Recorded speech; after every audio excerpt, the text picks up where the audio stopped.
আপনারা কি ঘরে বসে 7 আপ বানাতে চান? তাহলে অবশ্যই আপনারা এই ভিডিওটি ফলো করুন। তাহলে আপনি ঘরে বসে চমৎকার 7 আপ তৈরি করে ফেলাতে পারবেন নিজে নিজে। কিভাবে করবেন চলুন। একটা লেবু, আর এই লেবুটার আমরা উপরে যে সবুজ অংশটি আছে এইটা আমরা কেটে নেব। উপরে যে ছালটা আছে এই ছালটা আমাদের দরকার, ঠিক আছে? এই ছালটা আমরা সুন্দরভাবে, বেশি বানান তাহলে আপনারা বেশি পরিমাণের লেবু নেবেন। আর আমাদের দেখেন লেবুর থেকে খোসাগুলো আলাদা করা হয়েছে। এবার এর ভিতর দিয়ে দেবো আমরা চিনি। আমরা এর ভিতর চিনি দিয়ে দেবো, ব্যাপারটাই দরকার। আর এটা আমরা হাত দিয়ে একটু ছিটকে নেব, ঠিক আছে? এবার আমরা কি করব, এবার আমরা সে লেবুটা আমাদের দরকার হবে। এবার আমরা কি করব, লেবুটা আমরা বের করে নেব, লেবুটা আমরা কেটে নেব। আমাদের লেবুর রস দরকার হবে, সেই জন্য আমরা লেবুটা নিয়ে নেব।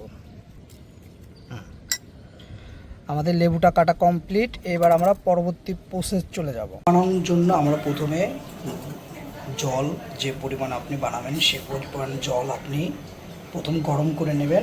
এর ভিতর দিয়ে দেবেন আপনি চিনি, সাথে চিনি দিতে হবে। এটা দিয়ে আমাদের জলটা গরম করতে হবে। আমরা তাই এটা করে নিচ্ছি। জলটা আমরা বেশি গরম করব না, মিডিয়াম গরম হলে আমরা নামিয়ে নেব এবং জলটা আমরা ঠান্ডা করার জন্য রাখবো। আমাদের জলটা গরম হয়ে গেছে, এবার এই জলটা আমরা ঠান্ডা করার জন্য নামিয়ে রাখবো।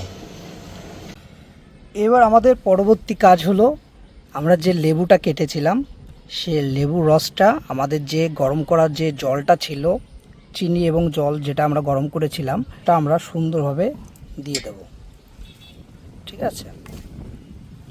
সুন্দরভাবে আমরা লেবুর রসটা দিয়ে দেবো জলটা।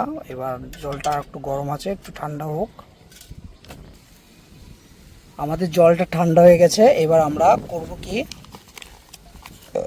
আপনারা একটু খায় সোডা নেবেন,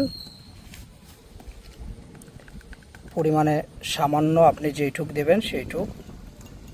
আমরা এইটুক দিলাম খায় সোডা দেওয়ার পর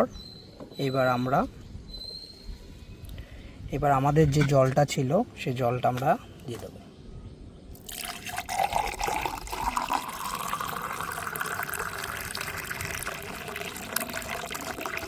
এবার দেখেন একদম 7 আপের মতন দেখেন বুদবুদ উঠে গেছে, ঠিক আছে? এবার আমরা যে লেবুর যে রসটা বানিয়েছিলাম লেবুর যে খোসা দিয়ে, দেখেন সেই জিনিসটা করলাম এই যে, এবং এখান থেকে দেখেন ফ্লেভার বের হয়েছে লেবুর। এবার আমরা এইটা আমরা দিয়ে দেবো 1-2 চামচ দিলে সুন্দর একটা ফিল আসবে আপনার, এবং খেতে আপনার দুর্দান্ত হবে। আর এইভাবে আপনারা ঘরে বসে আপনারা 7 আপ তৈরি করবেন বন্ধুরা। এইভাবে আপনারা 7 আপ তৈরি করবেন। দেখেন সুন্দর একটি ফ্লেভার চলে এসেছে।